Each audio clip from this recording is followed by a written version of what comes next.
காயிதே மில்லத்தின் 121வது பிறந்தநாள் அரசு விழாவாக கொண்டாடப்பட்டது.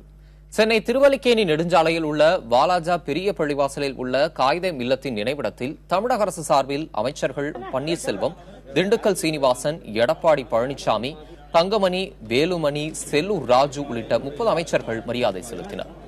மேயர் சைதை துரைசாமி, அதிமுக சட்டமன்ற நாடாளுமன்ற உறுப்பினர்களும் காயிதே மில்லத்தின் நினைவிடத்தில் மலர் வளையம் வைத்து மரியாதை செலுத்தினர்.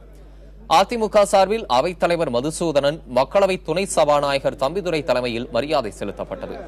சட்டப்பேரவை எதிர்க்கட்சித் தலைவர் மு.க.ஸ்டாலின் தலைமையில் திமுகவினர் காயிதே இல்லத்திற்கு மரியாதை செலுத்தினர். இதேபோல் இந்திய யூனியன் முஸ்லீம் லீக் கட்சி எம்எல்ஏ அபுபக்கர் தலைமையில் காயிதே இல்லத்திற்கு மரியாதை செலுத்தப்பட்டது. அவரது வாழ்நாளில் பொது தொண்டிலே தூய்மையானவராகவும் நேர்மையானவராகவும் அவர்கள் விளங்கினார்கள். தமிழ்நாட்டை பொறுத்தவரையிலே இஸ்லாமியர்கள் மற்ற இனத்தவர்கள் என்ற வேறுபாடு இல்லாமல் அனைவரும் சகோதரர்களாக வாழ்வதற்கு அவர்கள் உறுதுணையாக இருந்தவர்கள்.